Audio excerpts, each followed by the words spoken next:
Anna, with her beautiful eyes, hesitated for more than 10 seconds. You can choose any type that you believe will be accurate. You are the fortune teller, while I'm not. Of course, apart from cards, including tarot, I have also attempted studying them at home.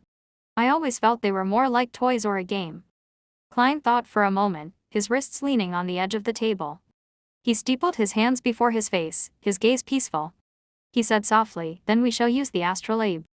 He pointed to a fountain pen and stack of white paper on the table and said, "Write down the name of your fiancé as well as his facial features, address, and date of birth. It would be even better if you can remember the specific time he was born." From her clothes, makeup, and demeanor, Klein did not believe that she was illiterate. Anna did not reply.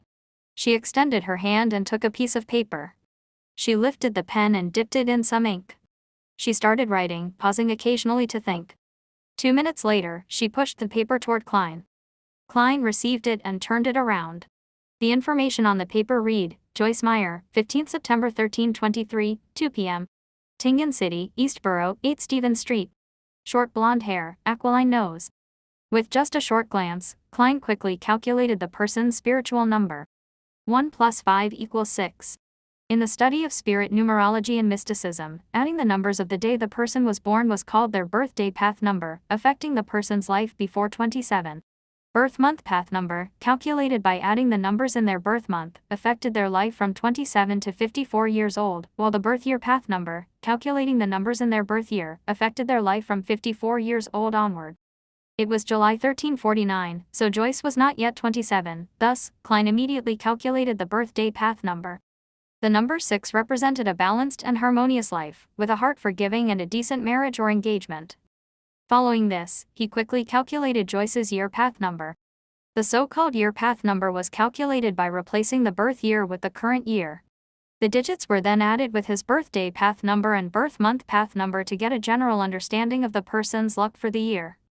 1 plus 3 plus 4 plus 9 equals 17, 1 plus 7 equals 8, 8 plus 9 birth month path number plus 6 birthday path number equals 23, 2 plus 3 equals 5, his year path number is 5, signifying that he would meet with change and accident. He would be required to take certain risks. Klein made a silent judgment after consolidating the facts. He confirmed that the information Anna gave was correct. He retracted his gaze from the paper and turned it toward Anna. Mr. Meyer set off on his journey on the 3rd of June.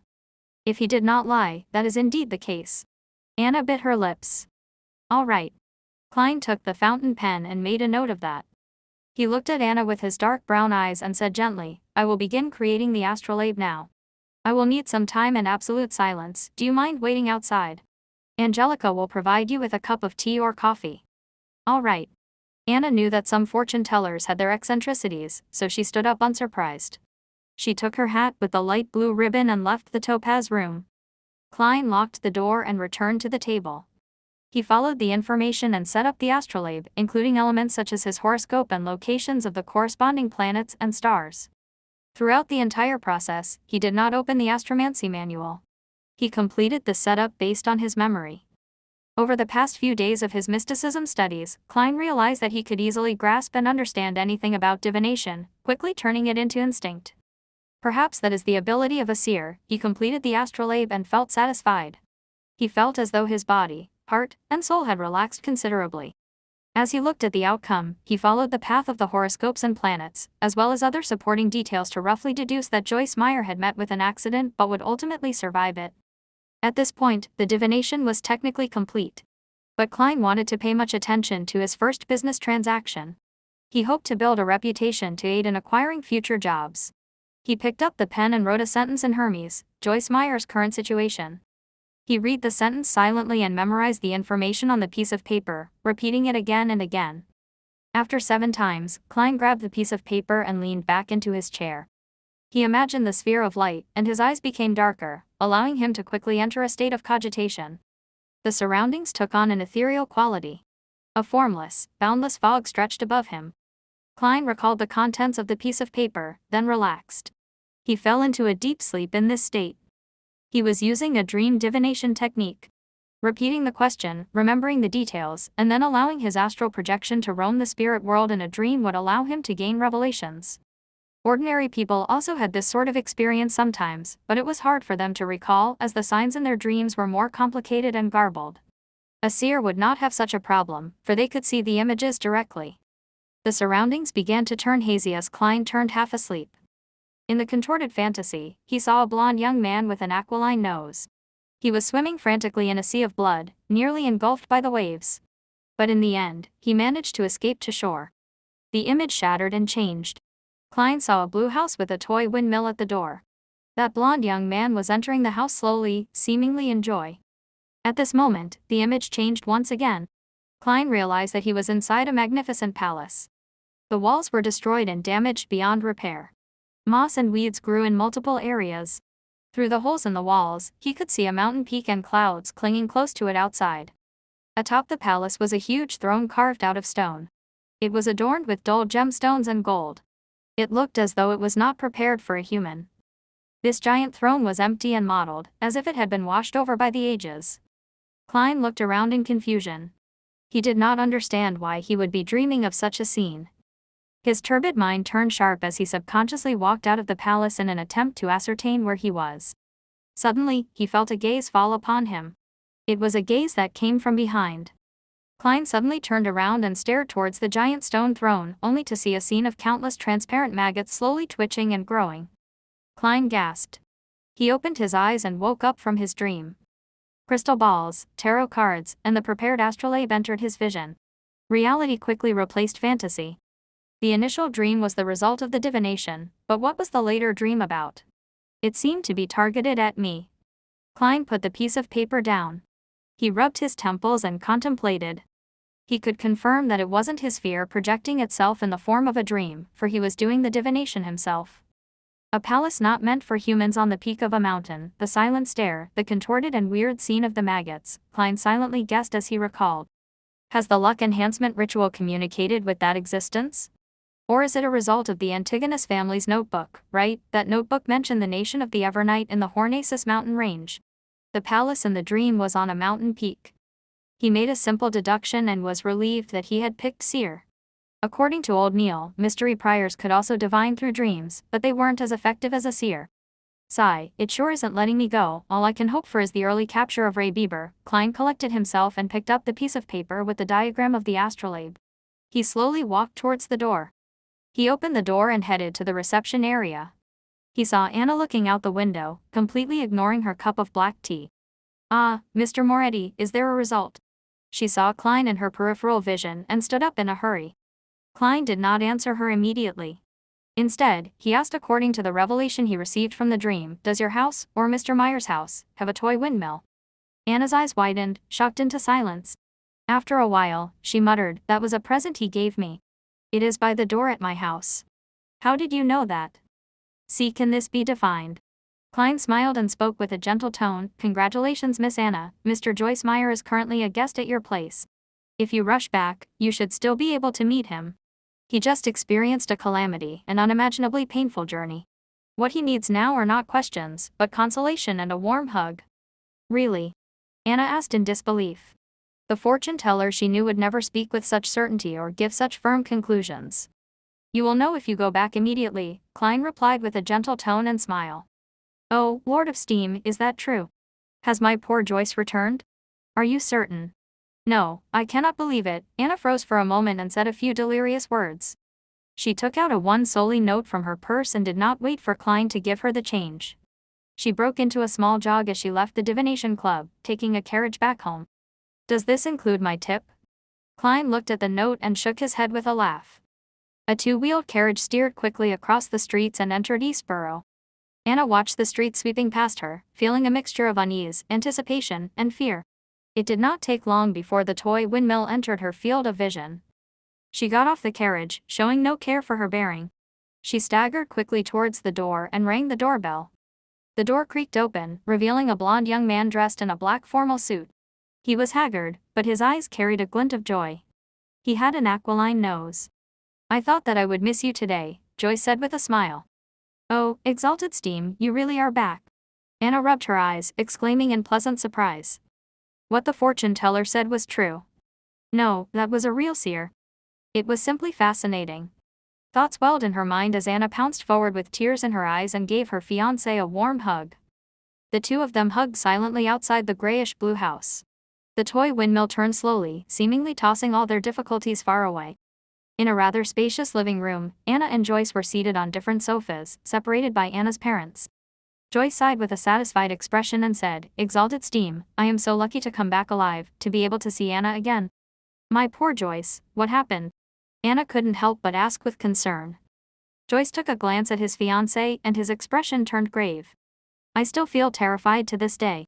I keep waking up from my dreams again and again." 5 days after the Alfalfa left Caesar Pier, we came across pirates, scary pirates. The only fortunate thing was that their leader's name was Nast, the pirate that calls himself the King of the Five Seas.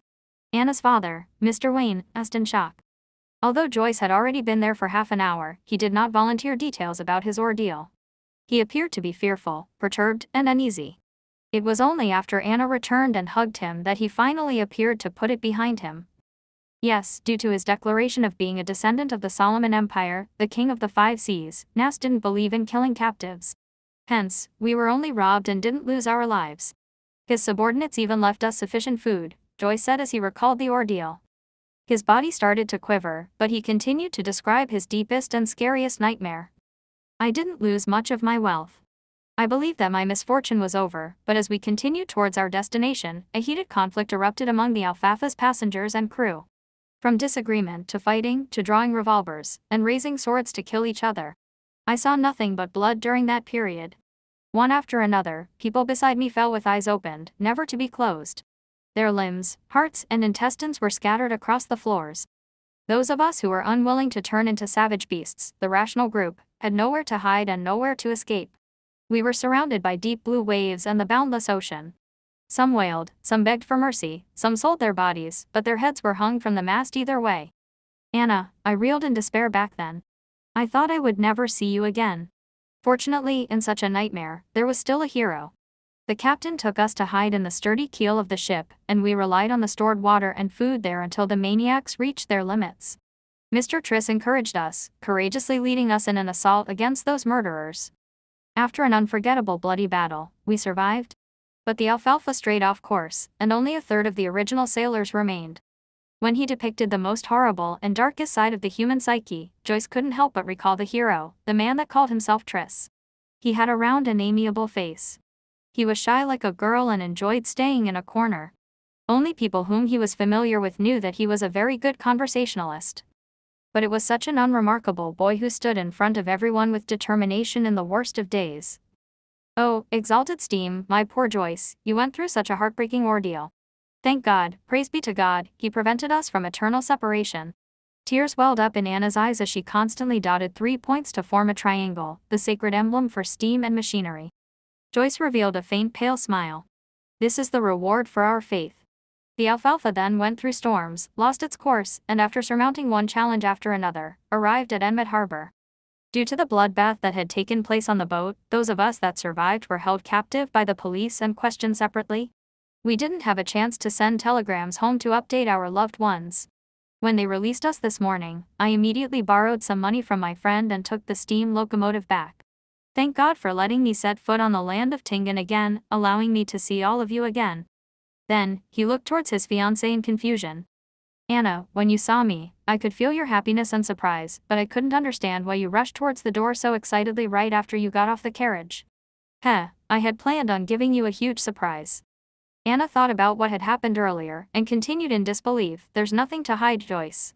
As I was worried about you, I went to the only divination club in Tingan City today for a divination. That fortune teller, no, the seer told me, he said, your fiancé has returned, he's in the house with a windmill. What? The Wayne couple and Joyce exclaimed simultaneously. Anna covered her face and shook her head. I can barely believe it either, but it happened. Exalted Steam, perhaps there really are miracles in this world. Joyce, that seer asked me for your name, characteristics, address, and birth date. He told me he was going to do an astrolabe divination. Then, he asked me if the house with a toy windmill was yours or mine. When I confirmed it was mine, he said, congratulations Miss Anna, Mr. Joyce Meyer is currently a guest at your place. What he needs now are not questions, but consolation and a warm hug. God. Joyce found it unbelievable and incomprehensible. Does he know me? Did someone send him a telegram? Could it be that he is familiar with the police in Enmet Harbor? No, that doesn't explain it. How did he know that I came to your place? How could he possibly know that you would seek a divination? Did you make an appointment? No, I made a selection at the last minute, Anna replied with a vacant-looking expression. Perhaps a good seer needs to be in control of vast amounts of information, even if it cannot be used anytime soon. Perhaps that is the fascinating aspect of divination. Anna's father, Mr. Wayne, sighed and concluded. In the known history of more than 1,000 years and in the uncertain fourth epoch, divination has existed and has yet to disappear. I think there must be a reason for that. Joyce shook his head lightly and asked, "What's that seer's name?" Anna thought and said, "Klein Moretti." In the reception lobby of the Divination Club. As Klein had spoken softly, Angelica knew not to go close. Therefore, she only saw Anna leave as though she had lost her soul, wearing shock and confusion on her face. Angelica briskly walked to the sofa and asked out of curiosity, was the result good? She did not dare ask the actual result, afraid of violating the unspoken rule of fortune tellers. Yeah. Klein nodded and took out 3 copper coins from his pocket. 1/8 of one solely is 1.5 pennies, right? Yes. Angelica looked at the copper coins and realized that one of them was a penny and 2 of them were halfpence. She quickly held it out and said, "There's an additional halfpence." Klein smiled faintly and said, "Thank you for taking care of my customer. She gave me a tip, so it's only right I give you one. Us also to thank you for recommending me," he added in his heart. "All right." Angelica felt an unknown fear of Klein, but since the reason was appropriate, she didn't refuse the offer. Klein returned to the meeting room, believing that there would be more people requesting his divinations. However, he did not receive a second customer by 40 minutes past 5. It wasn't because the Divination Club's business was poor, but because most people had already chosen a fortune teller. They likely were recommended by others and had long determined whose services to hire. In short, I'm still lacking in reputation. Klein laughed at himself for using game terminology. He finished his 3rd cup of Psy black tea, grabbed his top hat and silver-edged walking stick, and walked leisurely out of the meeting room. Angelica suddenly recalled Glass's instructions, and she quickly moved to intercept him. "Mr. Moretti, when will you next visit the club? Mr. Glassy would like to thank you in person." "I will come over whenever I'm free. If fate permits us, he will definitely meet me," Klein replied, using the tone of a psychic charlatan, as though he was in character. Then, he left the club before Angelica could respond and took the public carriage home. When he stepped through the door, Klein found Benson reading the newspaper and Melissa putting together bits and pieces of gears, bearings, and springs in the evening sunlight. "Good afternoon. Did Mrs. Schad visit?" Klein asked casually. Benson didn't put down his newspaper, instead, he lifted his head. "Mrs. Schad's visit lasted 15 minutes. She brought some gifts, and she was very happy with the muffins and lemon cake that we prepared. She also invited us over whenever we have the chance to. She is a friendly, well-mannered lady.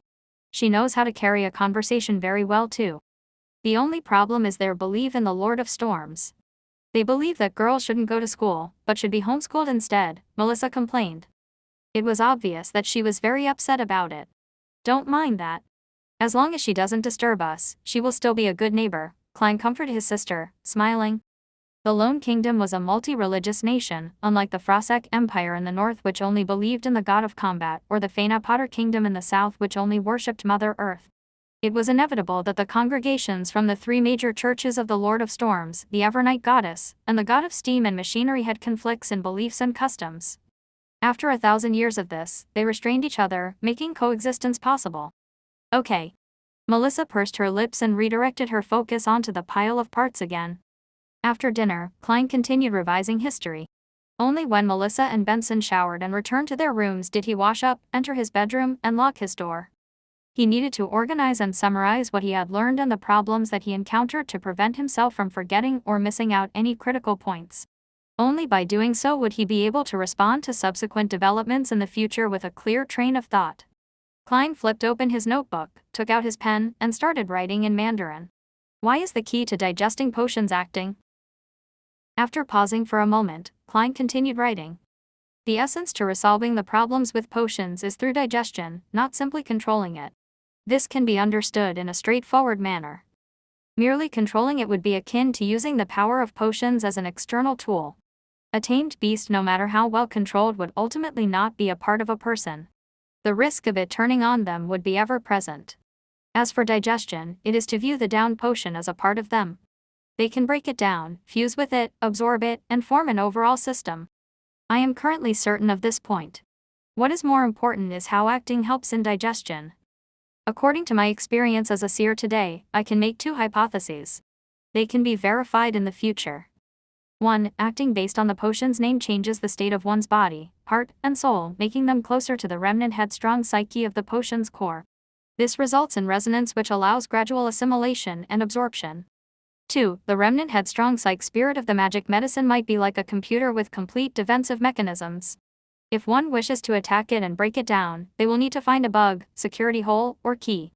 The name of the potion provides a corresponding clue, thus, we can disguise our body, heart, and soul as part of the system through acting, and so we deceive the system's defenses. This line of thought is similar to Emperor Rosel's description. No matter which guess is right, there is no escaping the body, heart, and soul, for they are the only bridge between acting and the power of potions. Klein put down his pen and looked at the paragraph of text. For a moment, he even wanted to thank the education he received from the Foodaholic Empire. No matter if he chose science or engineering for his further education, he was equipped with the basics of logical thought. Otherwise, there was no way he could have become a keyboard warrior, nor would he have been able to analyze his current situation. Acting might have an effect, but we'll have to wait and see for the specifics, Klein guessed. After that, he wrote down his second question. Why would a seer, being more well-learned and professional in the domain of mysticism, be lacking in means when it comes to direct combat? Wouldn't being more well-learned and professional make a seer even more powerful, giving them the ability to discover a way to defeat their enemies? The reasons could be: first, just like the web novels I've read in the past, I have transmigrated to a game world that has become reality. Thus, different jobs come with different specialties that have to be balanced against each other. But up to this point, there has been no sign of this world being a game, nor are there signs of mission-like developments. I'll put this reason on hold, but it's very unlikely. Second, the fundamental law of this world is balance. The Creator made this world with the core idea of balance. Third, potions at the same sequence level would have the same level of power. It is the most optimal state based on what our forefathers found out and summarized. Exceeding this level of power would make it easier for one to collapse and lose control. Below this level of power would make it such that one would not obtain the desired beyonder powers. Thus, under the situation of a balanced power level, being stronger in one area would naturally mean that one is weaker in another area. Fourth, everything in this world originated from the same source, they were formed by the remnants of the Creator. Thus, everything in this world is technically fragments of the Creator, and the fact that they have to complement each other would mean that there are inherent shortcomings to an individual. I am leaning towards the third and fourth reasons, but the latter stems from an unconfirmed myth and can only serve as a guide. Thus, I shall use the third reason as a guide and try to ascertain it using my current knowledge and future studies. At this point, Klein had already written 2 full pages but did not stop. Instead, he penned a new question. From what I learned today, my luck enhancement ritual is categorized as a classic ritualistic magic. Similar kinds of ritualistic magic can be split into 3 parts, the first being a sacrifice that sparks the interest of a corresponding existence. The second is comprised of incantations specifically describing the existence in question. The third is using simple formatting and symbols to convey what one is asking for. Using this as a benchmark to analyze the luck enhancement ritual, there's an obvious problem. There is no third part. It has the sacrifice aspect in the placement of staple foods and walking a square in a counterclockwise manner with 4 steps. There is also a clear indication who the incantation is for, such as the phrase, "Blessings stem from the immortal Lord of heaven and earth." But all I did after was close my eyes and wait. There was nothing in the ritual that described the goal of enhancing my luck. In other words, the corresponding existence has no way of knowing what the so-called luck enhancement ritual is asking for, and can only do as they see fit. What a troll. Isn't that darn quintessential divination and arcane arts of the Qin and Han dynasty too much of a troll? I must have had rocks in my head back then for trying. Klein stopped writing and took 2 deep breaths, trying hard to calm himself down. He spat out a foul breath and continued writing. I can consider redesigning the ritual, making it more complete. The motive of the ritual shall be to return to Earth, back to the world with my parents and friends. Then here comes the question, was the entity truly acting on a whim? Or is there a deeper meaning to it? Also, is the entity that the descriptive incantations point towards in this world the same one from Earth? If so, the difference in results between the first and second ritual could be explained as the entity doing as it wishes.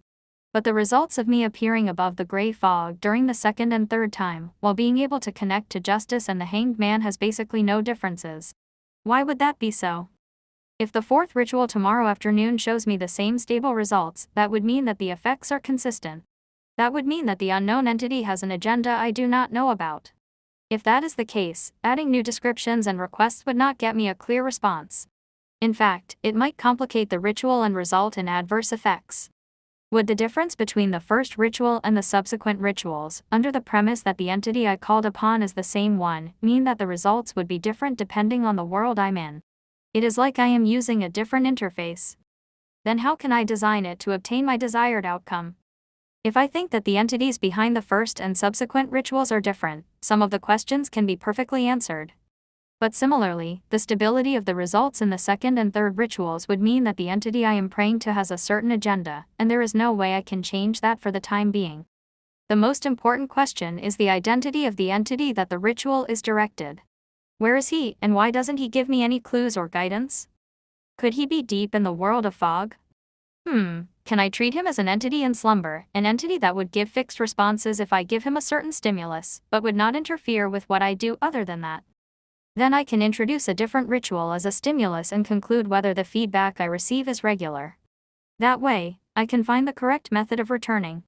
But the problem lies in the possibility that he is not asleep.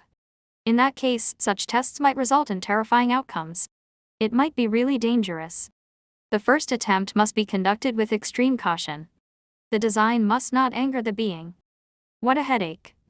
I need more knowledge. Klein sighed and gave a summary. Finally, he wrote down other miscellaneous items. There are always formless voices resonating in my ears, shouting Hornaces and, was it saying Phrygia or Phagria? Hornaces is the mountain range dividing the Lone Kingdom and the Intis Republic. Its main peak is 6,000 meters above sea level. According to the records in the Antigonus family's diary, there existed a nation of the Evernite in the fourth epoch. Is the nation of the Evernite related to the Evernite goddess? Is there any connection between the two? Are they allies or enemies? Was the Antigonus family obliterated by the Church of the Evernite goddess due to nation of the Evernite? Did I hear murmurings coming from the diary, from the howls of the Antigonus family over 1 or 2,000 years? What then does Phrygia mean? An interesting question. To be able to leave behind such a diary, to leave behind sealed artifact 22049 implies that the Antigonus family had possession of a relatively powerful Beyonder power. If that is so, which sequence did they possess? Was it complete or not complete? My realization that the diary is in the hands of Ray Bieber was a bit of a coincidence, but without any indication of it being arranged, could my fate really be tied up with that diary's? His ideas were penned on the pieces of paper. Klein tried his best to write down the events he had experienced and his guesses about their meaning. He wrote a total of 4 pages on both sides of each page. Rip. Klein suddenly tore off the 4 pages and read them from top to bottom, sometimes marking certain sections with his pen, adding a few sentences at other times. Time flew quickly. The crimson moon was temporarily covered by dark clouds. Klein picked up the pocket watch on the table, snapped it open, and looked at the time. He put down the watch and took out a box of matches from his drawer. He lit one and brought it close to the 4 pages of notes. The orange flame ignited the edges of the paper and quickly spread. Klein placed the notes on top of the wooden dustbin and watched the ashes drop. He then released his fingers, allowing the papers to fall. In just 10 seconds, everything had disappeared. All that was left was the still swirling ash and the charred bottom of the dustbin. As there was Emperor Rosel's secret diary in this world, Klein did not dare leave behind any evidence that he knew how to write Chinese. If old Neil and the rest discovered the 4 pieces of paper he wrote, he would have no idea how to explain the matter. And while writing the confidential questions, Klein was worried that the one paying attention to his dreams would be able to see and decipher the contents no matter which language he used, be it Lone, Ancient Fasak, or Hermes. Therefore, he could only write notes in Chinese to organize and summarize. After he was done with the task, he burned the notes to leave no traces. And precisely because there was no way of saving, he set up a plan for himself. He would do this summary once a week just in case he forgot anything. As he watched the ashes fall, Klein pulled out a white piece of paper. He wrote the title, "To My Respected Mentor."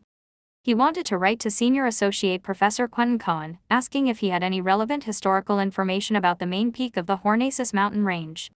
The next day, a Monday morning, Klein, who had the day off, didn't leave home. Instead, he gave Melissa his letter directed to mentor Cohen Quentin and more than enough money to buy stamps. He entrusted her with the job of mailing the letter at the post office near the Tingen Technical School where she studied.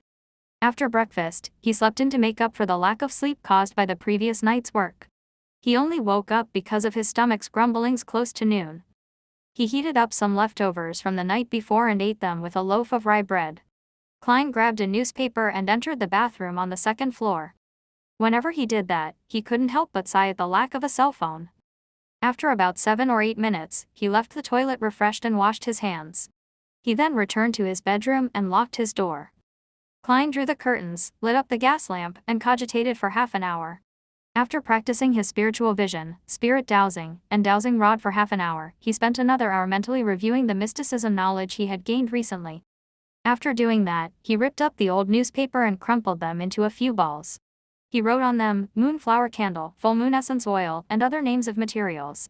He followed the prescribed steps of ritualistic magic in his head in order to master every little detail. Until he was entirely familiar with it, he didn't intend to try ritualistic magic because it was both a waste of materials and also easily attracted danger. He repeated again and again until he picked up his silver pocket watch patterned with fine leaves and took a glance. He realized that it was 2:45. He considered for a few seconds and brought the scraps of old newspapers to the kitchen on the first floor to burn them. While doing so, he made sure he was in an optimal state of mind as he prepared for the tarot gathering. Locking his bedroom door once again, Klein didn't wait for the clock to strike 3. He planned to enter the area above the gray fog ahead of time. He wanted to seize the chance to explore the place thoroughly.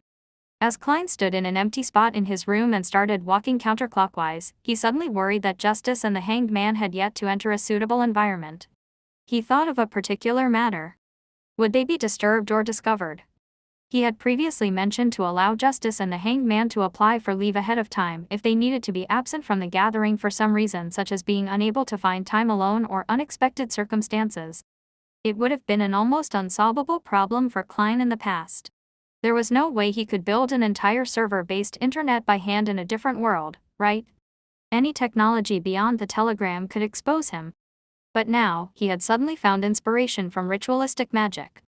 Ritualistic magic borrows the powers of others by seeking the help of different existences. Similar incantations would make it clear who it is directed to in the beginning, such as the Evernight Goddess or the Lady of Crimson. It would be a description of the unknown and clandestine existences. Then, can I amend the chant and redirect the beginning of the chant towards myself? Directed at me. This way, even if Justice and the Hanged Man conduct the ritual in different locations, I would receive their messages. Klein suddenly felt fresh insight as he began analyzing the likelihood of the method working. There are 2 difficulties. First, I am not an incredibly strong high-level sequencer. Even if the description of the incantation was directed to me, I couldn't possibly receive the request. Second, how can I ensure that the description of the chant is directed at me accurately and doesn't stray away and hit some other unknown existence that fits the description? That would be incredibly dangerous. Klein paced back and forth, deep in thought for a possible workable solution. He went in circles with silent footsteps. Then, he naturally linked the matter with the mysterious world of the gray fog. Even if I can't receive the message, that doesn't mean the gray fog can't. Its connection with the crimson stars can drag a person into the space directly, regardless of where they are in the physical world. I could consider tying myself to the mysterious space together during the directed description. In accordance with this train of thought, even though I might not immediately receive the request when the other party is holding the ritual, I will still be able to see the corresponding messages whenever I enter the gray fog. To put it simply, it is the difference between being online and offline on an instant messaging system. Klein became more excited the more he thought. He felt that his idea was worth a try. What kind of description could be used to precisely direct a message to me into the gray fog world? He started thinking about the actual details. In fact, he had an incantation that would definitely work. It was none other than the lone translation of blessings stem from the celestial worthy of heaven and earth. But herein lies the problem: he would lose control of the gray fog and lose his leading role. He could only exclude it. Fool from an alternate world. No way. It is quite accurate, and there is almost no other existence that fits the criteria, but it would expose my biggest secret. Klein thought of one incantation after another, but he crossed off each one. After about 7 to 8 minutes, he finally decided on the description of the first paragraph that directed to him. The fool that doesn't belong to this era. It was obviously not accurate enough, therefore, Klein quickly added, the mysterious ruler above the gray fog. The combination of the two lines practically limited it to him. Furthermore, he had tied the gray fog to him. It's still a little short. I cannot eliminate the possibility that there are multiple spaces and rulers above the gray fog. I cannot eliminate the fact that the description might be directed to the spirit world. Klein creased his eyebrows and planned on making it more certain. He thought for a full minute and finally decided on the last part of the description. The king of yellow and black who wields good luck. It shared a similar meaning to blessings stem from the exalted theurge of heaven and earth. If the incantation purely depended on that part of the description, it might end up being directed away and provoking unknown dangerous existences. But with the first two lines as a limitation, and his experience of arriving above the fog through a similar incantation, he believed that the target's description could result in a perfect lock-on. Klein wasn't sure if casting the ritualistic magic with those three descriptions would be effective, but he was definite that it would not attract the attention of another existence, it wouldn't throw Justice and the Hanged Man into danger. Klein heaved out a long sigh and recited the incantation that he had decided upon. The fool that doesn't belong to this era, you are the mysterious ruler above the gray fog, you are the king of yellow and black who wields good luck. He nodded his head slightly and took out his pocket watch to confirm the time. It's already 2:58. Without further thought, Klein put away his pocket and entered cogitation. Soon he chanted and took 4 steps counterclockwise to form a square. The most ferocious noises and heart-stirring roars were heard once again. He felt the headache that was even harder to deal with than the pain of consuming the seer potion. The pain was not a sharp pain that tore through his head. It was a throbbing pain that made him manic and irrational. It was a pain that left him in chaotic confusion. Klein controlled himself using cogitation and tried hard to ignore the voices. The muttering and murmurs receded like the tides. His body became ethereal, along with his spirituality. Everything seemed to float. The boundless gray fog appeared before his sight, the crimson stars at varying distances from him, just like pairs of eyes. Above the gray fog stood the palace, lofty and towering like the home of a giant. It was as though it had been there for millions of years. All Klein did was will it, and he disappeared from where he was, reappearing at the seat of honor at the long bronze table with 22 high-backed chairs. The effect of the ritual is definitely fixed, Klein muttered. He tapped his glabella gently and allowed the fog to engulf him, once thicker than before. According to the description of the Hanged Man, if Justice had become a spectator, it would be best not to reveal any of his tics before her. Without any time for exploring, Klein extended his right hand and formed an invisible connection, connecting him to the 2 familiar crimson stars. On the roaring blue waves of the Sonia Sea, an ancient sailboat was sailing with the wind. Alger Wilson locked himself in the captain's cabin and made Ghost Ship provide him the best protection. He opened the pocket watch before him and laid it next to the brass sextant.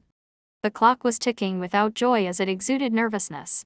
When the hour hand, minute hand, and second hand aligned, there was an explosion of crimson before Alger Wilson. It ignored the layers and layers of protection he had placed over himself. Sigh, his sigh reverberated across the captain's room. Backland, Empress Borough. Audrey Hall laid against a down feather pillow and glanced at the yellow paper in her hand. Her gem-like eyes looked like they had 2 souls spiraling slowly in them. Her gaze was calm and cool, as if she were waiting for a play to begin. As the crimson red erupted, she looked at herself being swallowed with complete detachment. Above the gray fog, in the magnificent palace, on the ancient and modeled long bronze table, Klein, who had already activated his spiritual vision, looked over when Audrey Hall's figure began to form. He was not surprised to see that the colors deep in her aura had blended together. It became pure and serene, like a lake that was clear and reflective. She really did become a beyonder. Klein was just about to move his gaze away when he suddenly saw the chair belonging to Miss Justice change. The bright stars on the back of the chair moved swiftly, forming an illusory constellation that didn't belong to reality. That constellation was familiar to Klein because it was one of the symbols of mysticism. It was a symbol that represented Giant Dragon. Spectator. Giant Dragon. Klein restrained himself from shaking his head and looked over at the back of the Hanged Man's chair.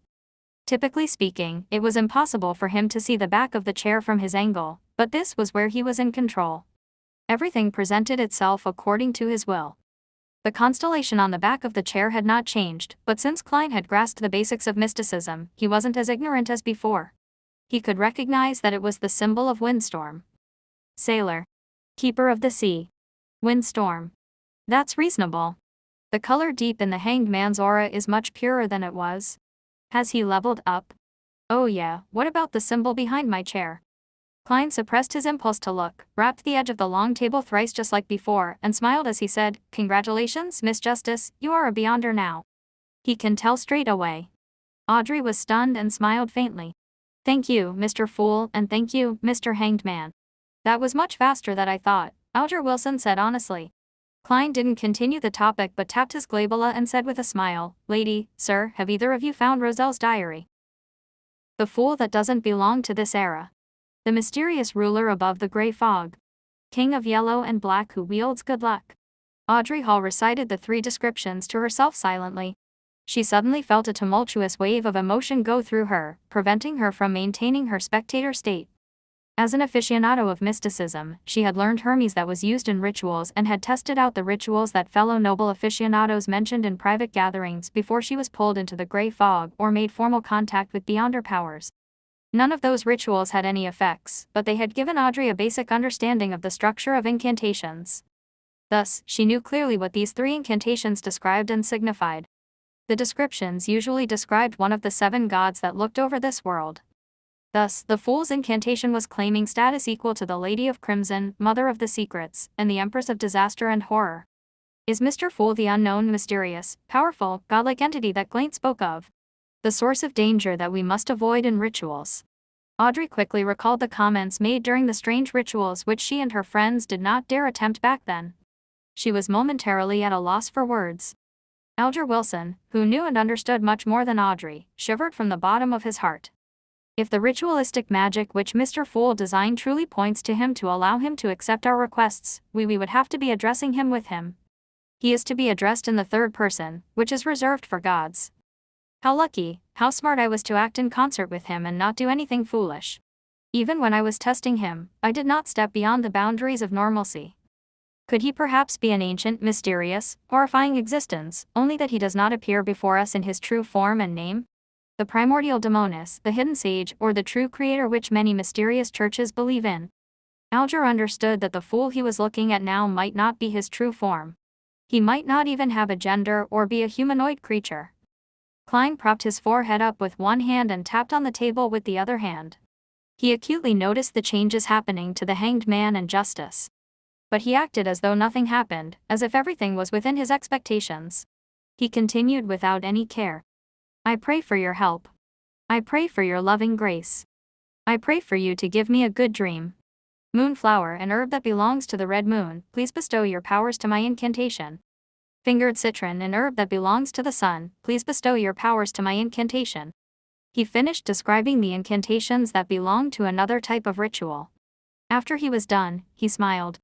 "Lady, sir, have you memorized it?" "Ah." Audrey exhaled. She quickly covered her mouth and recalled seriously. With her improved memory as a spectator, she quickly processed the information and repeated the incantations as a form of confirmation. Alger acted more normally. His pen did not stop for a moment, no matter what he was thinking about. After Klein confirmed that Audrey was correct, he smiled and said, "If this test is successful, then we shall modify the ritual next time to achieve what we want to do. I hope that you will have the time to complete the ritual no later than Wednesday." He intended to come in here again on Thursday night to ascertain if the ritualistic magic was successful. As for why he did not allow the Hanged Man and Justice to directly request a leave of absence, Klein was worried that he would be unable to discern if the results were from them asking for leave or merely the outcome of an attempt of the ritualistic magic. Was he to pull them into the gathering if that happened? "By your will." Audrey and Alger replied respectfully, collecting themselves. "According to the Hanged Man's suggestion last week, we shall have a time for casual conversation after all official issues have been discussed. Who shall begin?" Klein gave a hand gesture signaling for someone to start. Audrey sighed and said, "Mr. Fool, the suggestion you made regarding the exam selection and the separation between civil and political matters has received the approval of many members of Parliament. Perhaps it could become a reality. Of course, with the efficiency of this government, the bill will only appear half a year from now at the earliest." She was not worried that the Hanged Man would track her down using this piece of information. She had intentionally and intermittently dropped hints and guided those proud wives to think that they had conceived the idea. Those ladies had rushed to tell their husbands, their fathers, and their brothers. At that moment Audrey felt as though she was watching a flock of golden peacocks showcasing their tail feathers. She believed that those women would drill it in themselves that they came up with the idea to claim the glory for themselves. They would soon forget about what Audrey's role in the matter was, fighting among themselves to see who thought of the suggestion first. Using this remarkable way to change the system of a kingdom gave Audrey a weird sense of satisfaction, as if she had found a way for a spectator to influence the plot of a play. "Let's hope so," Alger replied sarcastically. He paused for a few seconds, then glanced at the fool. He deliberated before saying, "In recent decades, the amount of activities of the various secret organizations has seen an upward trend. In fact, there are even new secret organizations appearing, some of them having reached scale with a good number of beyonders. Are you trying to ask me for the reason? I have not even gained access to information about illegal organizations." Klein merely smiled without commenting on the hanged man's news. He changed the subject and said vaguely, "An ancient power is about to wake from its slumber. For example, the power represented by the Antigonus family diary." "Is that so?" Alger muttered softly to himself, as though he recalled something. Klein swept his gaze toward the hanged man, then past Justice and said with a smile, "If there is nothing else to share, then let's end today's gathering here. By your will." Audrey and Alger stood up together. Klein moved his finger and severed his connection with the dark red stars. He watched as the two figures vanished from the magnificent palace. He stood up and turned toward his own chair, which was also the back of the seat of honor at the bronze table. He looked at its symbol. Radiant stars formed a strange symbol. It was not a symbol that fit anything in Klein's present understanding of mysticism. He observed it closely before identifying the pupil-less eye, a symbol representing secrecy.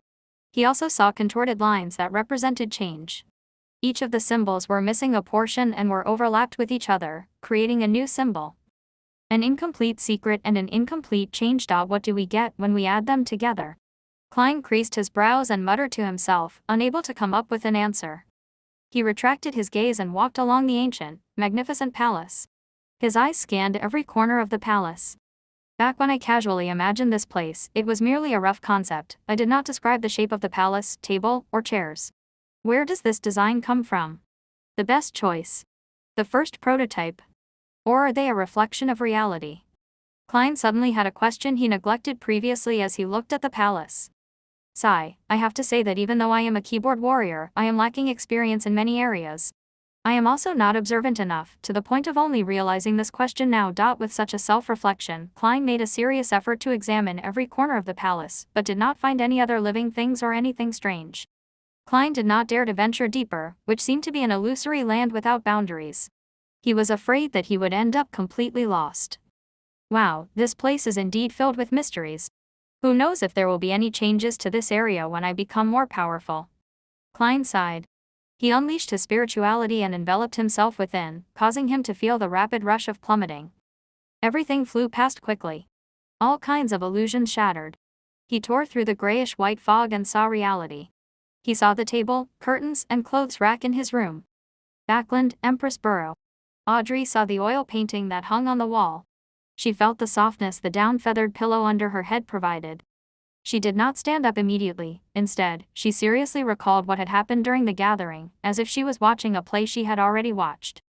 Mr. Fool had a certain confidence in his tone when he told us to try the ritual and gave us the descriptions of the mysterious ruler, the King of Yellow and Black. Confidence. Audrey exhaled as she was analyzing this silently, her body shuddering slightly. Forget it, since I cannot fight it, there's no need to think too much about it. Mr. Fool has always appeared friendly, he should be an entity that has a respect for order. Audrey's mood improved rapidly. She thought about her acting and the weakening backlash of the potion. She hummed a merry tune and got off her bed. She walked toward the door and adjusted her state of mind, taking on her state as a spectator. As she opened the door of the room, she saw a maid walking past. She saw the old calluses on her hands, the marks on her face, and other similar details. She could deduce many things from these observations. At this point, Audrey had a strange feeling. She quickly turned to look at the shaded corner of the balcony. She saw her golden retriever Susie sitting there, silently observing her, just like how she observed the maid. My goddess. Audrey's lips twitched as she sighed. She wanted so much to hide her face. On the Sonia Sea, in the heavily protected captain's quarters, Alger woke up and noticed that nothing had changed around him. It was as if nothing had happened. He sighed and thought to himself, an ancient existence. Klein, who had exited the ritual, pulled open the curtains. He took out his notebook and began writing once again. He recalled the contents of Emperor Roselle's diary, hoping to reinforce the memory through writing and prevent himself from forgetting it in the future. Klein reread the notes several times after he finished writing. Finally, he tore the notes up and incinerated them. I shouldn't forget the most salient points if I do this once a week. But with time and the increasing complexity of my missions. How unfortunate, I do not have better ideas for the time being. I have not learned any cryptography. Klein collected himself and stretched his neck. He planned on heading to the divination club. A seer was defined differently by different people. No one could say that another person's methods were wrong. So, Klein, who did not know which kind of seer fit the requirements of the potion, could only correct it as he experimented to ascertain which one was the best fit. Before Klein left home, he took the time to meticulously clean up his suit and top hat with a small brush and a handkerchief. Then, he washed his white shirt, changing into a similar linen shirt along with the only decent cheap coat he had.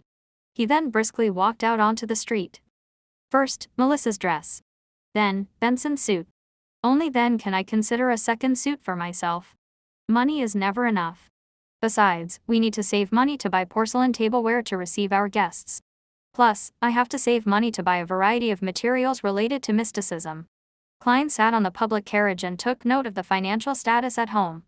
The more he did the math, the more he shook his head. He reckoned he needed at least a year to let himself, his brother, and his sister live as a middle-class family. Of course, that was without taking promotions and pay rises into consideration. The public carriage drove past the streets and stopped opposite to the Divination Club on Howe Street. Klein pressed down on his black top hat and hopped off the carriage. He walked along the familiar street and entered the club located on the second floor. He then saw the beautiful brunette, Angelica. There was a hint of swelled redness to her eyes, but she looked extremely relaxed.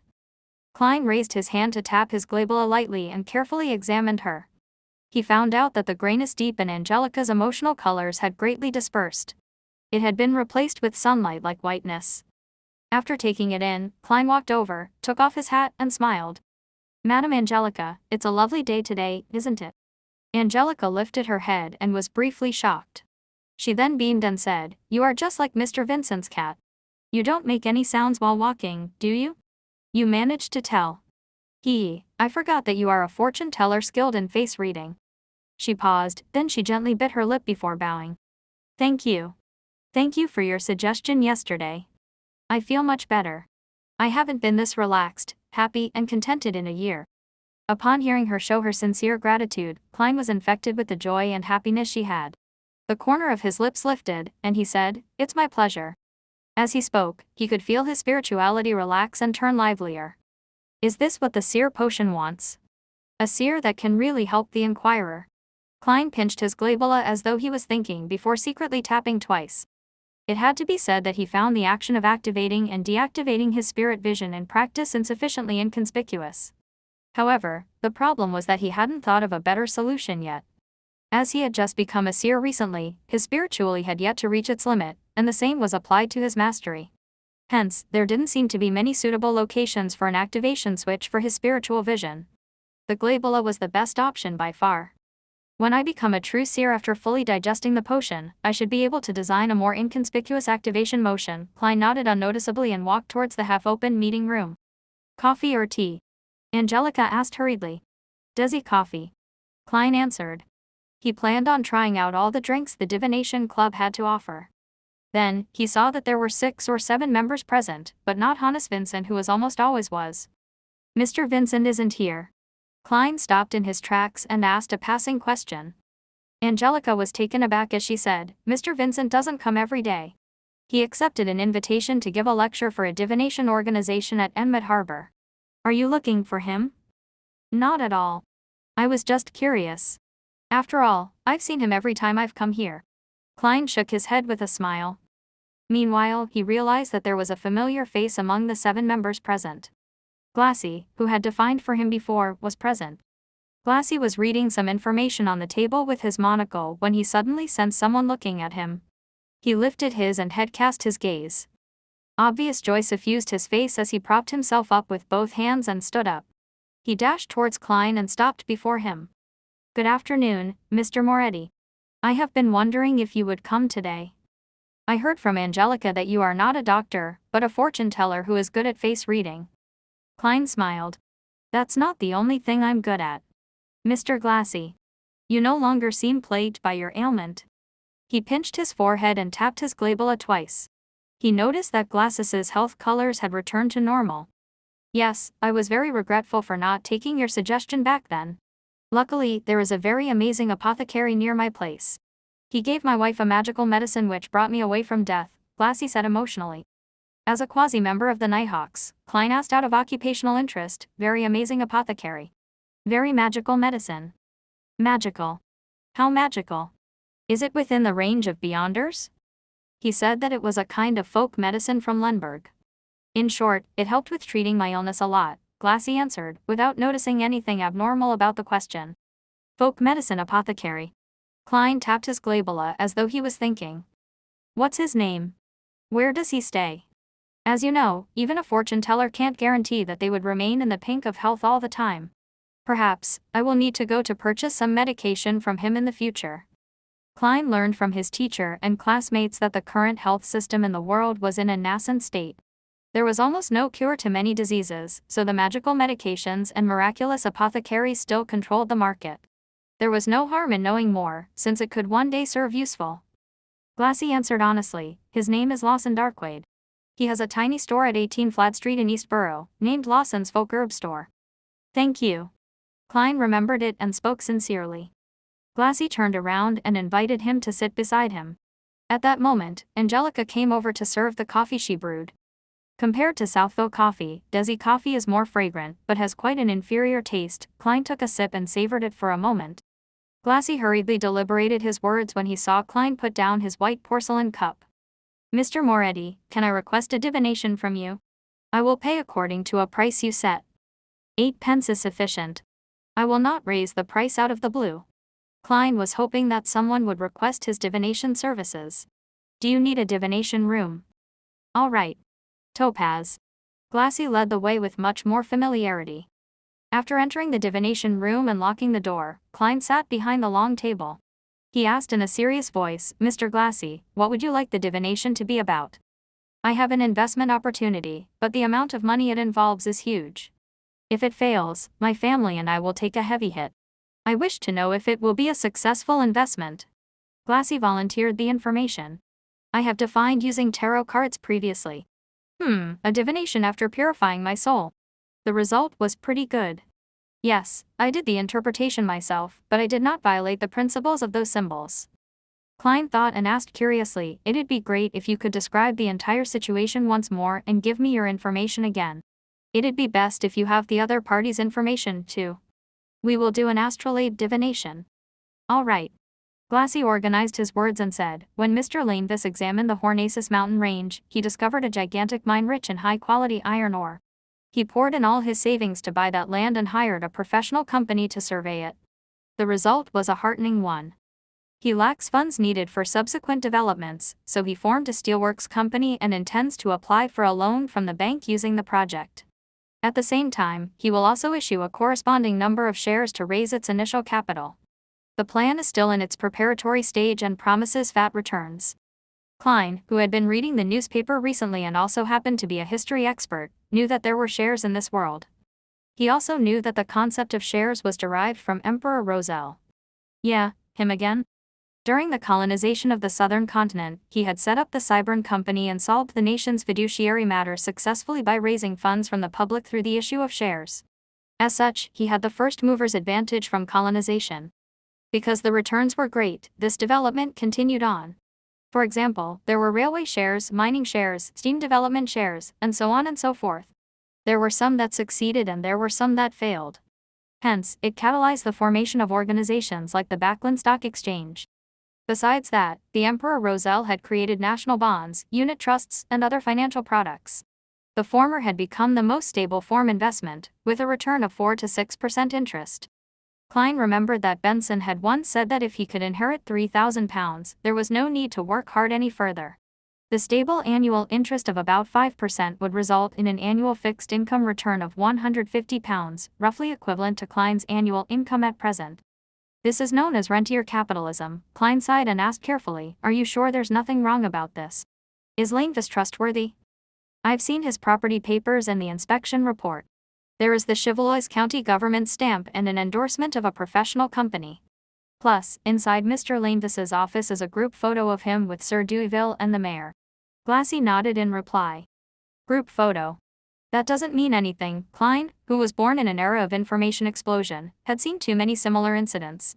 He didn't buy the story because of that. However, it didn't matter if he believed it or not. He could only pick up a pen and draw a corresponding astrolabe according to the crucial time and information that Glassy had provided him with. After a long while, Klein pointed to the astrolabe and said, "You should be able to tell that this will be a very unsuccessful endeavor. Below the flourishing surface is a cliff, a chasm. My divination suggestions going around it, to avoid it." Glassy fell into silence, his mouth turning agape a few times before he closed it. A few minutes later, he said with a rueful smile, "I'll consider it carefully when I'm back."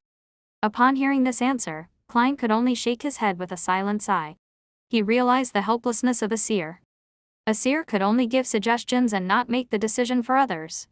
Just as the two left the Topaz room, Angelica walked over and said, "Mr. Moretti, someone wishes for your divination." When she said that, she added with a whisper, "He did not ask for my recommendations. Nor did he view the album. Has my reputation spread?" Klein turned towards the reception hall in puzzlement. Upon hearing the fool's question, Audrey did not immediately answer like in the past. Instead, she widened her crystalline eyes and glanced at the hanged man with a scrutinous attitude. Alger subconsciously subdued his body motions. After a few seconds of silence, he said, "I found 2 pages of the Emperor Rosel's diary and have memorized their contents." "I have 1 page," Audrey, whose vision was obscured by the fog, said as though she was removed from the conversation. "Pretty good." Klein did not allow his joy or his disappointment be noticed from his voice. He felt joy as there were 3 full pages, but disappointment also because there were only 3 pages. Their initial search for the diary was definitely easier, for all they had to do was ask through their connections and channels they were already familiar with. Collecting the pages would become more and more difficult as time went on, as it would involve more and more elements. "Should we express them now?" Audrey inquired with a calm tone. "Yes." Klein simply nodded. He maintained his posture without any change. He had to be cautious in front of a spectator. As he finished his sentence, pieces of yellowish-brown goatskin parchment and dark red fountain pens appeared in front of Audrey and Alger. The two of them picked up their pens and started to recall the symbols they had seen. They also infused the emotions of expressing them out. Silently, lines of text appeared on the goatskin. Some of them appeared proper, some delicate, others slanted. In a mere minute, the contents that Alger and Audrey had forcibly memorized were all written. Klein willed the 3 pieces of parchment into his hands. He gave the pages a cursory glance and realized that some of the grammar was wrong. There were also missing and wrong words in the content. But experimentation had proved that incorrect sequencing of words to some extent did not affect the overall comprehension of Chinese. Klein was also not afraid of missing words, since he often read web novels filled with censored asterisks. 8th April. I stood at the bow of Black King and stretched my arms, saying to Grimm and Edwards, "My fortune is yours for the taking, but you'll have to find it first." I left everything I own at the ends of the fog sea. They did not understand my humor at all and even asked if I really had other treasures. How boring.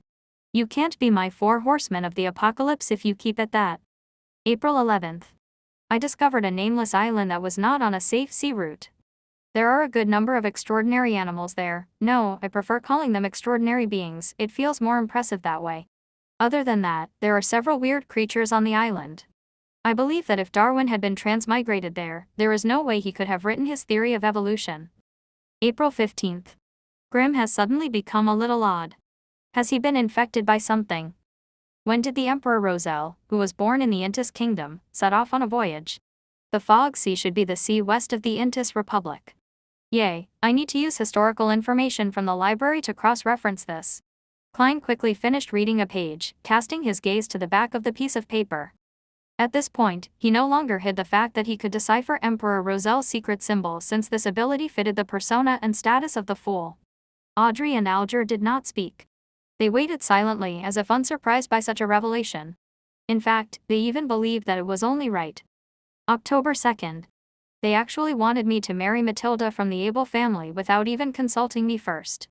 Heavens, I have not even met her. No, I must decline. Even if I were to run away from home and survive on my own and suffer the vicissitudes of life, I must fight against this marriage. October 5th. Miss Matilda is really pretty.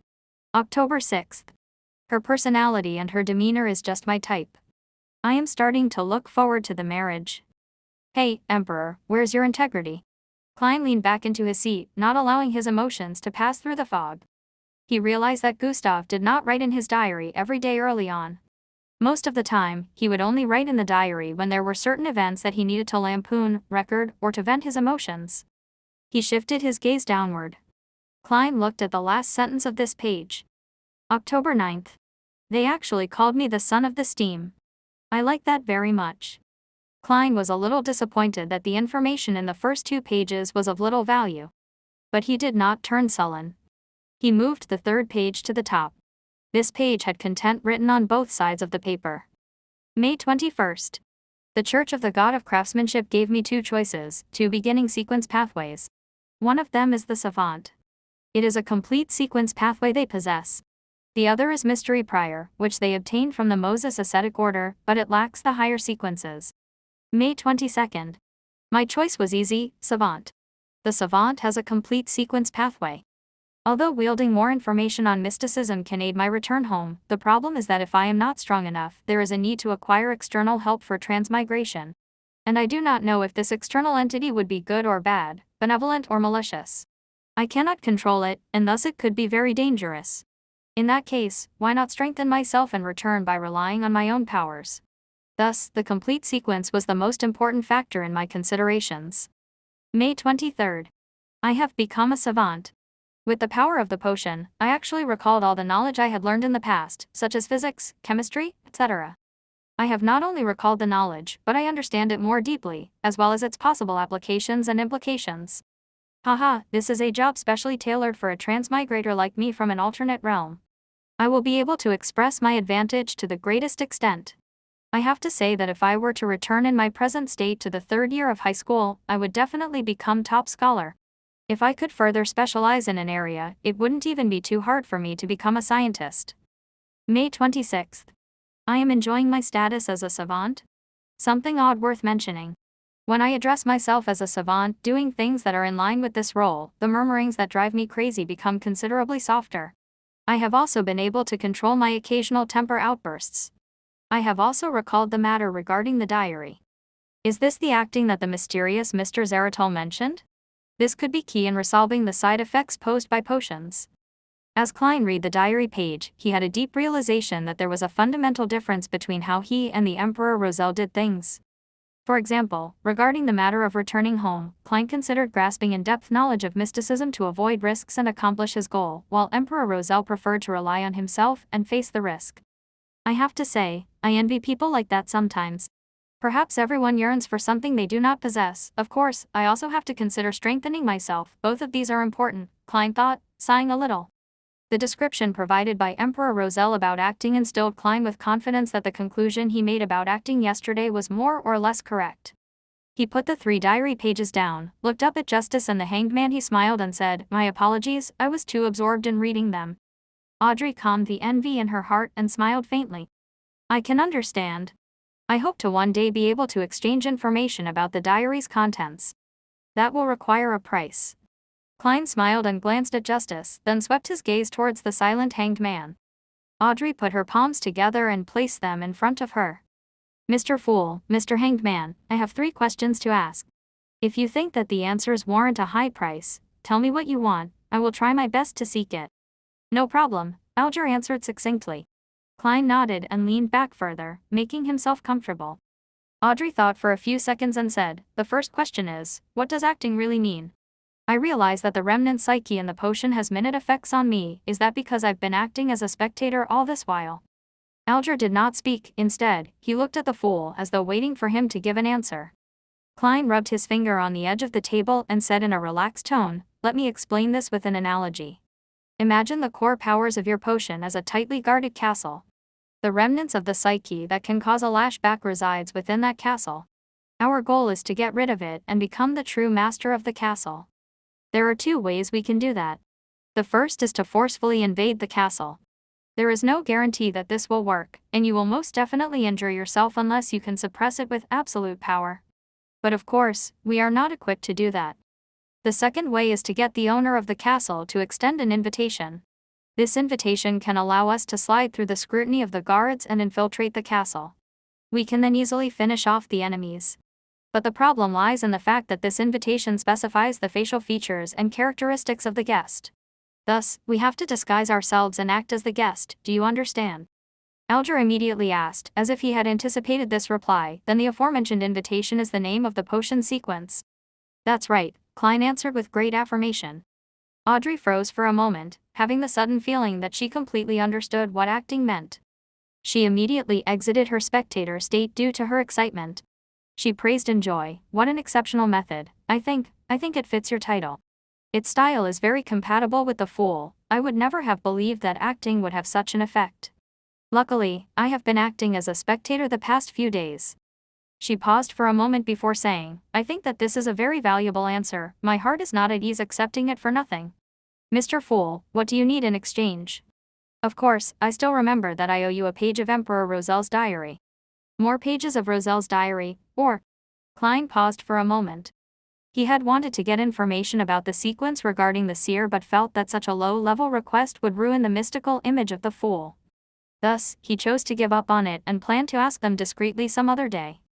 "I just advanced recently and have yet to completely digest the seer potion." He consoled himself and added on without expression, "Anything regarding the Antigonus family, even if I'm already aware of them myself." Alger remained silent for a few seconds. He looked at the top of the long bronze table for a moment before slowly opening his mouth. "Mr. Fool, I believe I can pay you back immediately with the information you requested just now." "No problem." Klein tried to maintain his unchanging deep tone. He rested his left elbow on the armrest of his chair and supported his forehead slightly with his fingers, posing as though he was listening calmly. Alger deliberated over his words and said, "The Antigonus is an ancient family. Their history can be traced back to the Cataclysm epoch before the Fourth Epoch and is related to the Second Blasphemy Slate." "The Second Blasphemy Slate? There's a Second Blasphemy Slate. How many are there?" Klein's pupil shrank, and he nearly changed his posture. According to what the Hanged Man and Justice have said previously, the Blasphemy Slate contained the profound mysteries of the 22 Paths of the Divine. There are 2 of such important items, or even more. 22 Paths of the Divine. Sequences and pathways. Could these 2 nouns mean the same thing? Every complete sequence pathway leads straight to the throne of the divine. At that instant, the description of the Second Blasphemy Slate gave Klein numerous thoughts. He believed that if not for the thick grayish-white fog concealing him, his emotional reaction would probably have been discovered by Miss Spectator. As for the words Cataclysm Epoch, he was no stranger to that term as a historian. It was the name of the Third Epoch. After his recent revision, Klein even knew that the Third Epoch was separated into 2 eras, the Glorious Era and the Cataclysm Era. A Second Blasphemy Slate. Audrey plainly revealed her ignorance on the matter. Before she calmed her emotions, she returned to her spectator state. "Nice question." Klein secretly cheered for Miss Justice. It was a question inconvenient for him to ask as the Fool. Alger stole a glance at the Fool and noticed that his posture remained the same, nor did he make a sound. Hence, he thought and answered, "The First Blasphemy Slate appeared in the Dark Epoch, which is the second epoch where we humans struggled to survive under the protection of gods. The Second Blasphemy Slate appeared at the end of the Third Epoch. It could even be said that its appearance symbolized the end of the Cataclysm Epoch. The content of the 2 blasphemy slates is kept secret by the 7 major churches. I only know bits and pieces of it. I only know that they involve the pathways to godhood, but I am not sure of the differences between them." "Was the blasphemy slate that Emperor Rosel saw the first or the second?" Audrey asked curiously. Upon hearing that, Klein recalled what Alger said about the potion names during the first gathering. He said that the names of the sequence potions were derived from the blasphemy slate. Similarly, Captain had also mentioned that the formation and completion of the potion system was thanks to the birth of the blasphemy slate. That indirectly confirms that the pathways to godhood are the sequence pathway. Klein answered his earlier question silently. Then Alger simply replied, "The second one." The glint in Audrey's eyes diminished and she returned to her spectator state. She did not continue asking questions. Instead, all she did was focus her gaze on the Hanged Man. It was obvious that her scrutiny made Alger uncomfortable, but he suppressed the emotions within him.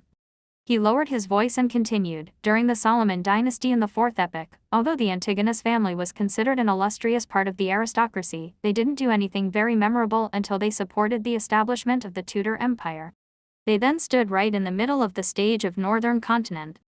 In that period, Antigonus, Ammon, Abraham, Jacob, and others were illustrious names of the human kingdom. However, after the War of the Four Sovereigns, the blood emperor from the Tudor Empire perished. They fell from the top of their pedestal and are now hunted by the seven gods.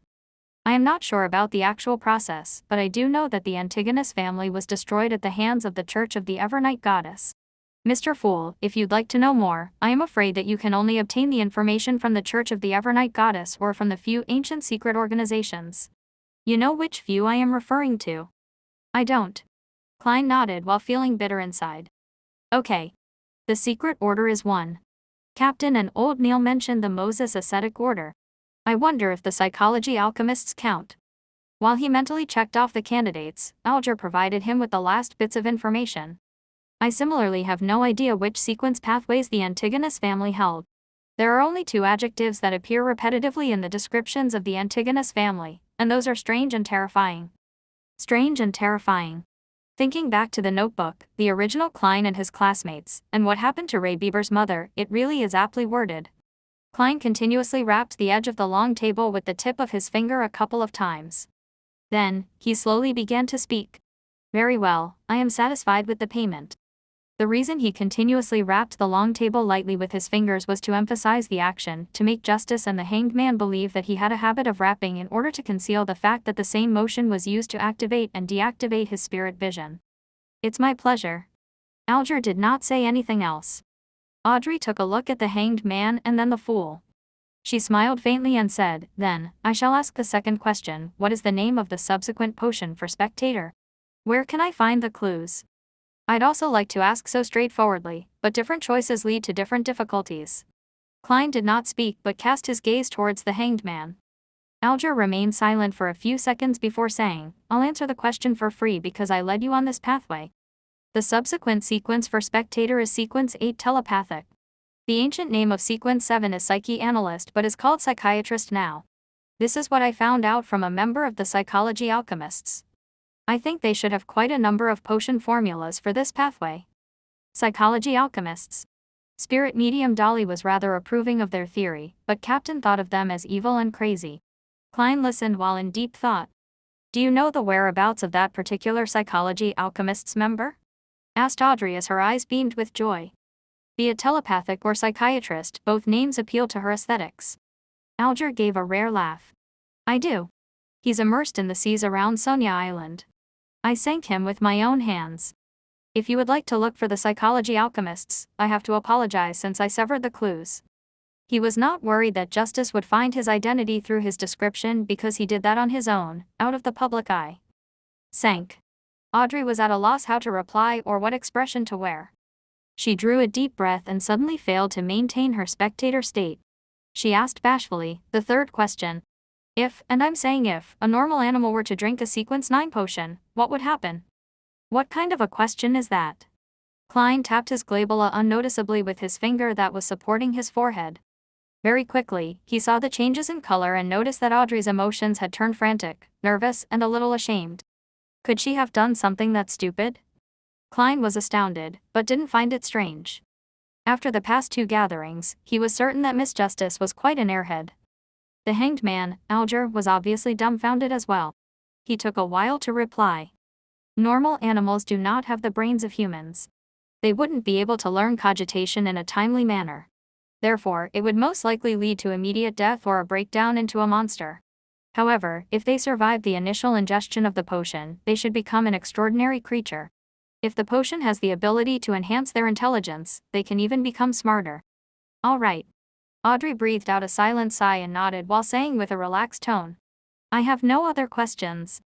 Alger considered for a moment and did not mention matters regarding the Aurora Order or the listener. Similarly, he shook his head and said, nor do I. I have something. Klein didn't change his posture but said with a smile, it will require your cooperation. He had yet to turn off his spirit vision, and he immediately saw that the hanged man was showing signs of nervousness, while Miss Justice was too simple-minded to show fear or carefulness. Before they could reply, Klein comforted them, "Don't worry. It's trivial. If it succeeds, it will be beneficial to you, so I wouldn't be paying extra remuneration. Go ahead." Audrey instinctively entered the spectator state, but she couldn't see through the thick gray fog engulfing the fool. "As you will," Alger replied, steadying himself. Klein moved his fingers and smiled when he said, "Previously, I said that we would do some experiments to enable you to ask for a leave of absence. That way, you do not have to worry if you have to be somewhere inappropriate on a Monday afternoon. That's our wish." Audrey loosened her tightly knitted eyebrows. Alger thought and said, "What do you need us to do?" "You could try a piece of ritualistic magic during your free time. It need not be too formal. As long as you are in an environment that won't be disturbed. Put 4 brand new candles on an altar, placed on 4 corners respectively.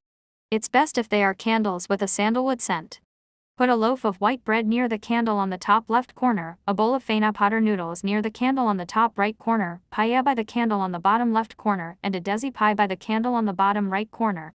Use a silver knife to make a sealed spiritual environment." Klein described his modified version of the luck enhancement ritual and taught Miss Justice how to create a spiritual environment for free. To be frank, as the ritual was targeted at himself, Klein believed that the former part, which was intended to attract the interest of an entity, could be omitted completely. However, he still worked hard to make the procedure seem important. Of course, it didn't comply with what old Neil taught about gods being second and oneself being third. Mix moonflowers, gold mint, slumber flowers, fingered citron, and rock rose together, then distill it. Extract it for its essential oil, then pour a drop onto each candle. Audrey listened with piqued interest as she recorded all that he said. When he was done, she asked, "What about the incantation? Mr. Fool, what's the corresponding incantation?" Alger stopped writing with the fountain pen in his hand as well. He turned his head to look at the fool. Klein, who was immersed in the gray fog, tapped the edge of the long table with his finger lightly and said calmly and monotonously in Hermes, "The fool that doesn't belong to this era, you are the mysterious ruler above the gray fog, you are the king of yellow and black who wields good luck. Like and subscribe."